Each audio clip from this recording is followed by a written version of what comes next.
Hi hello friends, welcome back to my channel. Friends, ನೀವು ನೋಡ್ತಾ ಇದ್ರ all in one tips channel. Friends, ನಾವು daily ಬಂಗಾರದ ಜ್ಯುವೆಲರೀಸ್ಗಳನ್ನು ವೇರ್ ಮಾಡ್ತೀವಿ. ಸೊ ಡೈಲಿ ವೇರ್ ಮಾಡೋದ್ರಿಂದ ಅದರ ಒಂದು ಶೈನಿಂಗ್ ಹಾಳಾಗುತ್ತೆ. ಅದನ್ನ ನಾವು ಮನೆಯಲ್ಲಿ ಇರ್ತಕ್ಕಂಥ ವಸ್ತುಗಳನ್ನೇ ಯೂಸ್ ಮಾಡಿಕೊಂಡು ಯಾವ ರೀತಿ ಕ್ಲೀನ್ ಮಾಡ್ಕೊಳ್ಳೋದು, ಹಾಗೇನೆ ತುಂಬಾನೇ ಯೂಸ್ಫುಲ್ ಆಗುವಂಥ ಟಿಪ್ಸ್ಗಳನ್ನು ನಾನು ಇವತ್ತಿನ ವಿಡಿಯೋದಲ್ಲಿ ತಿಳಿಸ್ತಾ ಇದ್ದೀನಿ. ಸೊ ಹಾಗಾಗಿ ನೀವು ವಿಡಿಯೋನ ಎಲ್ಲಿ ಸ್ಕಿಪ್ ಮಾಡದೆ ನೋಡಿ. ಈ ಎಲ್ಲ ಟಿಪ್ಸ್ಗಳು ನಿಮಗೆ ಖಂಡಿತ ಯೂಸ್ಫುಲ್ ಆಗುತ್ತೆ. ಓಕೆನಾ?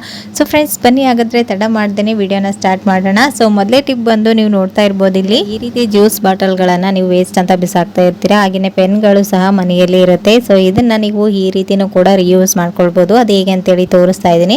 ಇಲ್ಲಿ ನೋಡ್ತಾ ಇದ್ರೆ ಈ ಬಟನ್ ಪೆನ್ನಿನ ಒಂದು ಕ್ಯಾಪ್ ಅನ್ನ ತಗೊಂಡು ಈ ಒಂದು ಜ್ಯೂಸ್ ಬಾಟಲ್ಗೆ ಇಲ್ಲಿ ವಿಡಿಯೋದಲ್ಲಿ ತೋರಿಸಿದಾಗೇನೆ ಸ್ವಲ್ಪ ಸ್ಪೂನ್ ಅನ್ನ ಬಿಸಿ ಮಾಡ್ಕೊಂಡು ಈ ರೀತಿ ಹೋಲ್ಸ್ ಅನ್ನ ಹಾಕೊಂಡು, ಇದು ಬಿಸಿ ಇರುವಾಗನೇ ಈ ಒಂದು ಪೆನ್ನಿನ ಕ್ಯಾಪ್ ಅನ್ನ ಇದರೊಳಗಡೆ ಸೇರಿಸ್ಕೊಂಡ್ ಬಿಡಬೇಕು. ಅವಾಗ ಇದು ಬಿಸಿ ಇರುತ್ತಲ್ವಾ, ಸೊ ಹಾಗಾಗಿ ಅಂಟ್ಕೊಂಡ್ ಬಿಡುತ್ತೆ ನೀಟಾಗಿ.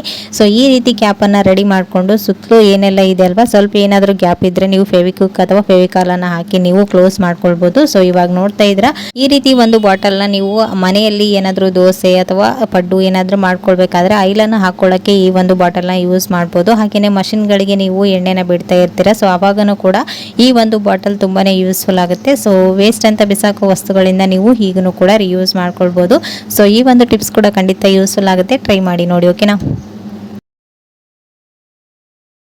ಸೊ ನೆಕ್ಸ್ಟ್ ಟಿಪ್ ಬಂದು ಇಲ್ಲಿ ನೋಡ್ತಾ ಇರ್ಬೋದು, ಅಕ್ಕಿ ತೊಳೆದಂಥ ನೀರನ್ನು ನಾವು ವೇಸ್ಟ್ ಅಂತ ಬಿಸಾಕ್ತಾ ಇರ್ತೀವಿ. ನಮ್ಮ ಹೇರ್ ಗ್ರೋತ್ ಆಗೋದಕ್ಕೆ ಅಥವಾ ನಮ್ಮ ಒಂದು ಹೇರ್ಸ್ ತುಂಬ ಶೈನಿಂಗ್ ಆಗಿ ಚೆನ್ನಾಗಿರೋದಕ್ಕೆ ಈ ಒಂದು ಅಕ್ಕಿ ತೊಳೆದ ನೀರು ತುಂಬಾ ಒಳ್ಳೆ ಕೆಲಸ ಮಾಡುತ್ತೆ ಅಂತಲೇ ಹೇಳ್ಬೋದು. ಸೊ ಇಲ್ಲಿ ನೋಡ್ತಾ ಇದ್ರೆ ಇವಾಗ ನಾನು ಅಕ್ಕಿ ತೊಳೆದಂಥ ನೀರಿಗೆ ಒಂದು ಶಾಂಪನ್ನ ಹಾಕ್ತಾ ಇದ್ದೀನಿ. ಈ ರೀತಿ ಶಾಂಪನ್ನ ಹಾಕಿ ಇದನ್ನು ನೀಟಾಗಿ ನೊರೆ ಬರೋ ಥರ ಮಾಡಿ ಈ ಒಂದು ನೀರನ್ನು ಚೆನ್ನಾಗಿ ನೀವು ಹೇರ್ಸ್ಗೆ ಅಪ್ಲೈ ಮಾಡಿಕೊಂಡು ಒಂದು 10 ಮಿನಿಟ್ಸ್ ಹಾಗೇನೆ ಬಿಟ್ಟು ನಂತರ ನೀವು ಹೆಡ್ ಬಾತ್ ಮಾಡೋದ್ರಿಂದ ನಿಮ್ಮ ಕೂದಲು ತುಂಬಾನೇ ಶೈನಿಂಗ್ ಆಗಿರುತ್ತೆ. ಹಾಗೇನೆ ನೀವು ಬೋರ್ ನೀರಲ್ಲೆಲ್ಲ ಸ್ನಾನ ಮಾಡುವಾಗ ಕೂದಲೆಲ್ಲ ಅಂಟಂಟಾಗುತ್ತಾ ಇರುತ್ತೆ. ಸೊ ಆ ರೀತಿ ಆಗುವಾಗ ನೀವು ಈ ಒಂದು ಟಿಪ್ಸ್ ನ ಟ್ರೈ ಮಾಡಿ ನೋಡಿ. ಡ್ಯಾಂಡ್ರಫ್ ಆಗ್ತಾ ಇರುತ್ತೆ, ಕೂದಲು ಉದುರೋದು ಎಲ್ಲಾನು ಕಂಪ್ಲೀಟ್ ಆಗಿ ಕಡಿಮೆ ಆಗುತ್ತಾ ಬರುತ್ತೆ. ಸೊ ಈ ಒಂದು ಟಿಪ್ಸ್ ಕೂಡ ಖಂಡಿತ ಯೂಸ್ಫುಲ್ ಆಗುತ್ತೆ. ಟ್ರೈ ಮಾಡಿ ನೋಡಿ. ಓಕೆನಾ? ಬಂದು ಇಲ್ಲಿ ನೋಡ್ತಾ ಇದ್ರ ಇಲ್ಲಿ ಮತ್ತೆ ಜಿರಳೆಗಳು ಅಥವಾ ಮನೆಯಲ್ಲಿ ಹೆಗ್ಣಗಳು ಜಾಸ್ತಿ ಇದೆ. ಸೊ ಅದಕ್ಕೆ ಒಂದು ಟಿಪ್ಸ್ ನ ತಿಳಿಸಿ ಅಂತ ಹೇಳಿದ್ರು. ಸೊ ಇಲ್ಲಿ ನಾನು 1-2 ರೂಪೀಸ್ ಅಲ್ಲಿನೇ ನೀವು ಈ ಒಂದು ಇಲಿ ಹಾಗೂ ಹೆಗ್ಣಗಳ ಮದ್ದನ್ನ ನೀವು ಮನೆಯಲ್ಲೇ ರೆಡಿ ಮಾಡ್ಬೋದು. ಅದು ಹೇಗೆ ಅಂತೇಳಿ ತೋರಿಸ್ತಾ ಇದ್ದೀನಿ. ಮನೆಯಲ್ಲಿ ಈ ರೀತಿ ಟ್ಯಾಬ್ಲೆಟ್ಸ್ಗಳು ನಾವು ತಗೊಳ್ಳೋದನ್ನೇ ಹಾಗೆ ಬಿಟ್ಟಾಗ ಅದು ವೇಸ್ಟ್ ಅಂತ ಬಿಸಾಕ್ತಾ ಇರ್ತೀವಿ. ಆ ಒಂದು ಟ್ಯಾಬ್ಲೆಟ್ನ ನಾವು ಈ ರೀತಿ ಒಂದು ಸಣ್ಣ ಕವರ್ನಲ್ಲಿ ಕುಟ್ಟಿ ಪುಡಿ ಮಾಡಿ ಅದನ್ನ ನಾವು ಬಜ್ಜಿ ಬೋಂಡ ಎಲ್ಲಾನು ಮಾಡ್ತೀವಲ್ವಾ, ಕಡಲೆ ಹಿಟ್ಟು, ಆ ಹಿಟ್ಟಿನಲ್ಲಿ ಹಾಕಿ ಒಂದ್ ಸ್ವಲ್ಪ ನೀರು ಸ್ವಲ್ಪ ಅರಿಶಿಣನ ಹಾಕಿ ಮಿಕ್ಸ್ ಮಾಡಿಕೊಂಡು ಈ ರೀತಿ ವಿಡಿಯೋದಲ್ಲಿ ತೋರಿಸಿದಾಗೇನೆ ಚಿಕ್ಕ ಚಿಕ್ಕ ಉಂಡೆಗಳನ್ನಾಗಿ ಮಾಡ್ಕೊಂಡು ಇಟ್ಕೊಳ್ಬೇಕು. ನಂತರ ನೀವು ಎಲ್ಲಿ ಇಲಿಗಳು ಮತ್ತೆ ಜಿರಳೆಗಳು ಸಿಲಿಂಡರ್ ಪಕ್ಕ ಆಗಿರ್ಬೋದು ಅಥವಾ ಕೆಳಗಡೆ ಕಿಚನ್ ಹಾಗೂ ಹಾಲ್ನಲ್ಲಿ ಎಲ್ಲೆಲ್ಲಿ ಹೆಗ್ಣಗಳಾಗಿರ್ಬೋದು, ಇಲಿಗಳು ಅವು ಬಿಲಗಳನ್ನ ತೋಡಿರುತ್ತಲ್ವಾ, ಆ ಒಂದು ಪ್ಲೇಸ್ ಅಲ್ಲಿ ಉಂಡೆಗಳನ್ನ ಇಡೋದ್ರಿಂದ ಇದನ್ನ ತಿಂದು ಅವು ಅಲ್ಲೇ ಸತ್ತೋಗ್ಬಿಡುತ್ತೆ. ಹಾಗೇನೆ ಇದರ ಸ್ಮೆಲ್ಗೆ ಆ ಕಡೆ ಇಲಿಗಳು ಕೂಡ ಬರೋದಿಲ್ಲ, ಜಿರಳೆನೂ ಕೂಡ ಬರೋದಿಲ್ಲ. ಸೊ ಈ ಒಂದು ಟಿಪ್ಸ್ ಕೂಡ ಖಂಡಿತ ಯೂಸ್ಫುಲ್ ಆಗುತ್ತೆ. ಟ್ರೈ ಮಾಡಿ ನೋಡಿ. ಸೊ ಇದನ್ನ ನೀವು ನೈಟ್ ಹೊತ್ತು ಇಟ್ಟು ನಂತರ ನೀವು ಇದನ್ನ ಕ್ಲೀನ್ ಮಾಡ್ಕೊಂಡು ತಗೊಳ್ಬೇಕು. ಒಂದ್ ವೇಳೆ ಇದನ್ನ ತಿಂದು ನೀರಲ್ಲಿ ಹಾಗೂ ಅಕ್ಕಿಯಲ್ಲಿ ಹಿಟ್ಟಲ್ಲಿ ಇಲಿಗಳು ಓಡಾಡಿದ್ರೆ ಅದು ಅಷ್ಟೊಂದು ಸೇಫ್ ಅಂತ ಅನ್ಸೋದಿಲ್ಲ. ಸೊ ಹಾಗಾಗಿ ನೀವು ನೋಡ್ಕೊಂಡು ಇಟ್ಕೊಳ್ಳಿ. ಈ ಒಂದು ಉಂಡೆಗಳನ್ನ ಒಣಗಿಸಿ ನೀವು ಬಟ್ಟೆಗಳಲ್ಲಿ ಕಬಾರ್ಡ್ಗಳಲ್ಲಿ ಒಂದು ಕಾಟನ್ ಬಟ್ಟೆಯಲ್ಲಿ ಹಾಕಿ ಮೂಲೆಯಲ್ಲಿ ಇಟ್ಕೊಳ್ಳೋದ್ರಿಂದ ಈ ಒಂದು ಸ್ಮೆಲ್ಗೆ ಆ ಕಡೆ ಇಲ್ಲಿ ಜಿರಳೆಗಳು ಸುಳಿಯೋದೇ ಇಲ್ಲ. ಓಕೆನಾ? ನೆಕ್ಸ್ಟ್ ಟಿಪ್ ಬಂದು ಇಲ್ಲಿ ನೋಡ್ತಾ ಇದ್ದೀರಾ, ಈ ರೀತಿ ನಂಬರ್ ಬಂದಿರುತ್ತಲ್ವಾ, ಅಂದ್ರೆ ದೂರದ ವಸ್ತುಗಳು ಕಾಣಿಸೋದಿಲ್ಲ ಮತ್ತೆ ಹತ್ರ ಇದ್ದು ಕಾಣಿಸಲ್ಲ ಅಂತೇಳಿ. ಸೊ ಈ ರೀತಿ ಡೈಲಿ ನೀವು ಸ್ಪೆಟ್ಸ್ ಅನ್ನ ಹಾಕೊಳ್ತಾ ಇರ್ತೀರಾ. ಸೊ ಅವಾಗ ಇದೇನಾಗ್ತಾ ಇರುತ್ತೆ, ಈ ರೀತಿ ನೀವು ಡೈಲಿ ಇದನ್ನ ವಾಶ್ ಮಾಡ್ಕೊಳ್ಳೋದ್ರಿಂದ ಇದರಲ್ಲಿ ಕ್ರ್ಯಾಚ್ ಎಲ್ಲ ಬಿದ್ದು ಬೇಗನೆ ಹಾಳಾಗ್ತಾ ಇರುತ್ತೆ. ಸೊ ಕಾಸ್ಟ್ಲಿ ಇರುವಂತಹ ಈ ಒಂದು ಸ್ಪೆಟ್ಸ್ ಹಾಳಾಗಬಾರ್ದು ಅಂತಂದ್ರೆ ನೀವು ಕ್ಲೀನ್ ಮಾಡ್ಕೊಳ್ಳುವಾಗ ಇದನ್ನ ಮಾರ್ನಿಂಗ್ ಒಂದ್ಸರಿ ಈ ರೀತಿ ಮನೆಯಲ್ಲಿರ್ತಕ್ಕಂಥ ವ್ಯಾಸ್ಲಿನ್ ಅನ್ನ ಅಪ್ಲೈ ಮಾಡಿಬಿಟ್ಟು ಇದನ್ನ ಒಂದ್ಸರಿ ಕ್ಲೀನ್ ಮಾಡ್ಕೊಂಡ್ರೆ ಸಾಕು. ಇದ್ರ ಮೇಲ್ಗಡೆ ಜಾಸ್ತಿ ಧೂಳು ಕೂತ್ಕೊಳ್ಳೋದಾಗಿರ್ಬೋದು. ಹಾಗೇನೆ ನೀವು ಕ್ಲೀನ್ ಮಾಡ್ಕೊಳ್ಳುವಾಗ ಈ ಒಂದು ಸ್ಪೆಟ್ಸ್ಗೆ ಕ್ರ್ಯಾಚ್ ಗಳೇನು ಬೀಳೋದಿಲ್ಲ. ಸೊ ನಾವು ಇದಕ್ಕೆ ವ್ಯಾಸ್ಲಿನ್ ಅನ್ನ ಅಪ್ಲೈ ಮಾಡಿರೋದ್ರಿಂದ ಡಸ್ಟ್ ಅನ್ನ ನೀವು ನೀಟಾಗಿ ಕ್ಲೀನ್ ಮಾಡ್ಕೊಳ್ಬಹುದು. ಸೊ ಈ ಒಂದು ಟಿಪ್ಸ್ ಕೂಡ ಖಂಡಿತ ಯೂಸ್ಫುಲ್ ಆಗುತ್ತೆ. ಟ್ರೈ ಮಾಡಿ ನೋಡಿ. ಓಕೆನಾ? ಈ ದುಂಡು ಮಲ್ಲಿಗೆ ಅಂದರೆ ಯಾರಿಗೆ ಇಷ್ಟ ಇಲ್ಲ ಹೇಳಿ. ಹೆಣ್ಮಕ್ಳು ಎಷ್ಟು ರೆಡಿ ಆದ್ರೂ ಲಾಸ್ಟಲ್ಲಿ ಹೂ ಇಲ್ಲ ಅಂತಂದರೆ ಅವರ ಒಂದು ಲುಕ್ ಇನ್ಕಂಪ್ಲೀಟ್ ಅಂತ ಅನಿಸ್ತಾ ಇರುತ್ತೆ.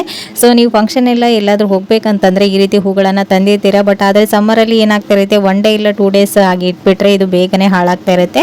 ಇದನ್ನು ನಾವು ಹಾಳಾಗ್ದೇ 1 to 3 ಡೇಸ್ ಫ್ರಿಜ್ ಇಲ್ಲದೆ ಹೇಗೆ ಸ್ಟೋರ್ ಮಾಡೋದಂತೇಳಿ ತೋರಿಸ್ತಾ ಇದ್ದೀನಿ. ಹಾಗೆಯೇ ಫ್ರಿಜ್ಜಲ್ಲಿ ನೀವು ಈ ರೀತಿ ಇಟ್ಕೊಳ್ಳೋದ್ರಿಂದ 1 ತಿಂಗಳವರೆಗೂ ಇಟ್ಟರು ಇದು ಹಾಳಾಗೋದಿಲ್ಲ, ಫ್ರೆಶ್ ಆಗಿ ಚೆನ್ನಾಗಿರುತ್ತೆ. ಸೊ ಹೂ ಮಾರೋರು ಕೂಡ ಈ ಒಂದು ಟಿಪ್ಸ್ನ ಯೂಸ್ ಮಾಡೋದು. ಸೊ ಆ ಒಂದು ಟಿಪ್ಸ್ ಯಾವುದಂತೇಳಿ ಇವತ್ತಿನ ವಿಡಿಯೋದಲ್ಲಿ ತಿಳಿಸ್ತೀನಿ, ಬನ್ನಿ ನೋಡ್ಕೊಂಬರೋಣ. ಇಲ್ಲಿ ನೋಡ್ತಾ ಇದ್ರೆ ಇವಾಗ ಹೂನ ನಾನು ಇಲ್ಲಿ ಈ ರೀತಿಯಾಗಿ ಸಪ್ರೇಟ್ ಮಾಡ್ಕೊಂಡಿದ್ದೀನಿ. ನಂತರ ಒಂದು ಹೇರ್ ಕಂಟೈನರ್ ಬಾಕ್ಸ್ ಅನ್ನ ತಗೊಂಡು ಇದರಲ್ಲಿ ಟಿಶ್ಯೂ ಪೇಪರ್ ಅಥವಾ ಈ ರೀತಿ ನ್ಯೂಸ್ ಪೇಪರ್ನ ಇಟ್ಟು ಆನಂತರ ನೀವು ಮಲ್ಲಿಗೆ ಹೂ ಅಥವಾ ನೀವು ಯಾವುದೇ ತಗೊಂಬಂದಿದ್ರೆ ಕನಕಾಂಬರ ಆಗಿರ್ಬೋದು, ಸೇವಂತಿಗೆ, ಗುಲಾಬಿ ಅದೆಲ್ಲನೂ ಇದ್ರ ಮೇಲ್ಗಡೆ ಇಡಬೇಕು. ನಂತರ ನೀವು ಅದರ ಮೇಲ್ಗಡೆ ಹೂ ಇಟ್ಟು ನಂತರ ಮೇಲ್ಗಡೆ ನೀವು ಈ ರೀತಿ ಒಂದು ನ್ಯೂಸ್ ಪೇಪರ್ನ ಜಸ್ಟ್ ನೀರಲ್ಲಿ ಈ ರೀತಿ ಡಿಪ್ ಮಾಡಿ ಇದ್ರ ಮೇಲ್ಗಡೆ ಕಂಪ್ಲೀಟ್ ಆಗಿ ಹೂಗಳ ಮೇಲೆ ಕವರ್ ಆಗುವ ಹಾಗೆ ಮುಚ್ಚಿ ಇದನ್ನ ಬಾಕ್ಸ್ ಅನ್ನ ಕ್ಲೋಸ್ ಮಾಡಬೇಕು. ಈ ರೀತಿ ಮಾಡಿ ನೀವು ಔಟ್ಸೈಡ್ ಇರೋದ್ರಿಂದ 1 to 3 ಡೇಸ್ ಈ ಹೂ ಫ್ರೆಶ್ ಆಗಿರುತ್ತೆ. ಹಾಗೆ ಫ್ರಿಜ್ ಅಲ್ಲಿ ಇಟ್ಟರೆ ನೀವು ಇದು 1 ತಿಂಗಳಿಲ್ಲ 15 ಡೇಸ್ ವರ್ಗು ಫ್ರೆಶ್ ಆಗಿ ಚೆನ್ನಾಗಿರುತ್ತೆ. ಸೊ ನೆಕ್ಸ್ಟ್ ಟಿಪ್ ಬಂದು ಇಲ್ಲಿ ನೋಡ್ತಾ ಇರ್ಬೋದು, ಈ ರೀತಿ ಜುವೆಲ್ಸ್ ಗಳನ್ನ ನಾವು ಮನೆಯಲ್ಲಿ ಯಾವ ರೀತಿ ಕ್ಲೀನ್ ಮಾಡ್ಕೊಳ್ಳೋದು ಅಂತೇಳಿ ತೋರಿಸ್ತಾ ಇದ್ದೀನಿ. ಇದನ್ನ ನೀವು ಜಾಸ್ತಿ ಸರಿ ಕ್ಲೀನ್ ಮಾಡಿಸಿದ್ರು ಇದರ ಶೈನಿಂಗ್ ಹೋಗ್ಬಿಡುತ್ತೆ. ಸೊ ಹಾಗಾಗಿ ನೀವು ಮನೆಯಲ್ಲಿರ್ತಕ್ಕಂಥ ವಸ್ತುಗಳನ್ನ ಯೂಸ್ ಮಾಡಿಕೊಂಡು ಈ ರೀತಿ ಕ್ಲೀನ್ ಮಾಡ್ಕೊಂಡ್ರೆ ನಿಮ್ಮ ಒಂದು ಜುವೆಲ್ರೀಸ್ ತುಂಬಾ ಸೇಫ್ ಆಗಿರುತ್ತೆ ಅಂತಾನೆ ಹೇಳ್ಬೋದು. ಸೊ ನೋಡ್ತಾ ಇರ್ಬೋದು, ನಾನಿಲ್ಲಿ ಒಂದು ಟೊಮೆಟೊನ ತಗೊಂಡಿದ್ದೀನಿ.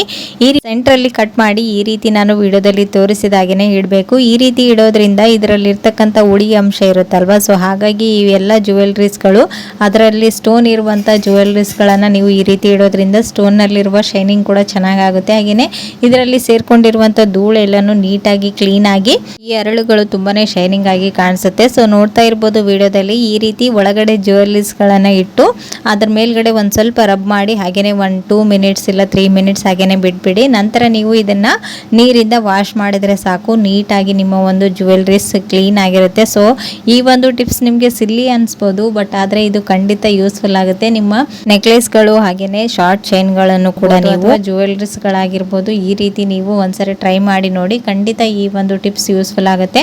ಸೊ ನೋಡ್ತಾ ಇರ್ಬೋದು ನೀವು ಇಲ್ಲಿ ಮೊದಲಿದ್ದ ಜುವೆಲ್ರೀಸ್ಗಳಿಗೂ ಇವಾಗ ವಾಶ್ ಮಾಡಿದ ಮೇಲೆ ಇರುವಂಥ ಜುವೆಲ್ರೀಸ್ಗಳಲ್ಲಿರುವ ಶೈನಿಂಗ್ನ ನೀವು ಅಬ್ಸರ್ವ್ ಮಾಡ್ಬೋದು. ಸೊ ಈ ಒಂದು ಟಿಪ್ಸ್ ಕೂಡ ಖಂಡಿತ ಯೂಸ್ಫುಲ್ ಆಗುತ್ತೆ, ಟ್ರೈ ಮಾಡಿ ನೋಡಿ. ಓಕೆನಾ ಫ್ರೆಂಡ್ಸ್, ನೋಡಿದಲ್ವಾ ಇವತ್ತಿನ ಈ ಎಲ್ಲ ಟಿಪ್ಸ್ಗಳು ನಿಮ್ಗೂ ಕೂಡ ಖಂಡಿತ ಯೂಸ್ಫುಲ್ ಆಯ್ತು ಅಂತ ಅನ್ಕೊಂಡಿದ್ದೀನಿ. ಯೂಸ್ಫುಲ್ ಆದರೆ ಪ್ಲೀಸ್ ಒಂದು ಲೈಕ್ ಕೊಡೋದನ್ನು ಮರಿಬೇಡಿ. ಮತ್ತು ನಾಳೆ ಹೊಸ ಟಿಪ್ಸ್ಗಳೊಂದಿಗೆ ಮತ್ತೆ ನಿಮ್ಮನ್ನ ಮೀಟ್ ಮಾಡ್ತೀನಿ ಫ್ರೆಂಡ್ಸ್. ಅಲ್ಲಿವರೆಗೂ ಟೇಕ್ ಕೇರ್, ಬಾಯ್.